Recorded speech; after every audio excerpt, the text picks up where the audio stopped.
Hi friend, how are you? இன்னைக்கு பலவிதமான சமையலில் மரவள்ளிக்கிழங்கு சிப்ஸ் எப்படி செய்யலான்னு பார்க்கலாங்க. ஒரு மரவள்ளிக்கிழங்கு எடுத்து வச்சுருக்கேங்க, கழுவி எடுத்து வச்சுருக்கேன். இதை தோல் நீக்கிக்கலாங்க. தோலை கட் பண்ணி எடுத்துக்கலாங்க.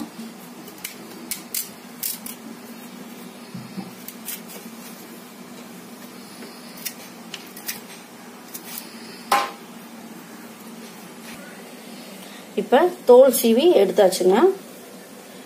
இந்த இதில் வந்து கட் பண்ணிக்கணுங்க. அதுக்குள்ள எண்ணெய் ஊற்றி வச்சுக்கலாங்க. பாத்திரம் வச்சாச்சுங்க. எண்ணெய் ஊற்றிக்கலாங்க.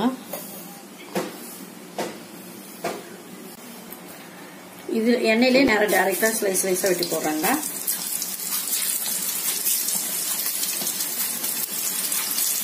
மரவள்ளிக்கிழங்கு சிப்ஸுங்க.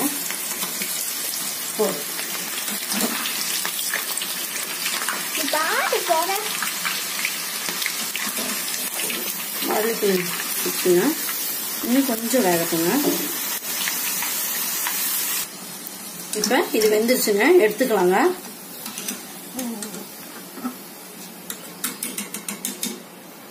இதே மாதிரி எல்லாத்தையும் பொரிச்சு எடுத்துக்கலாங்க.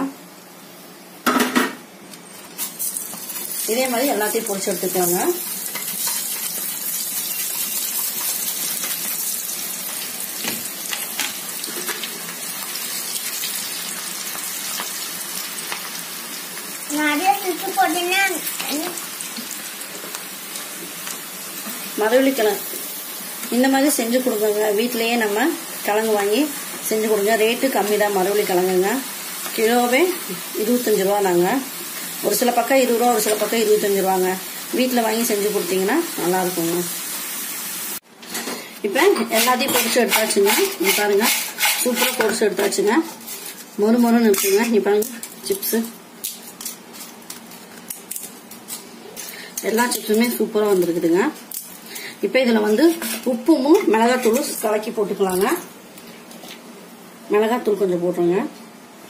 எல்லாம் உப்பு கொஞ்சம் சேர்த்துக்கலாங்க.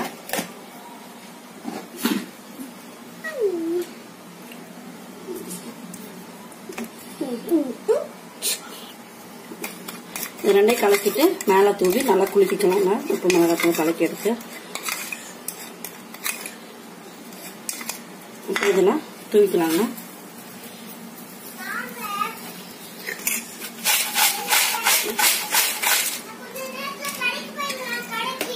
நல்லா தூவிக்கலாங்க.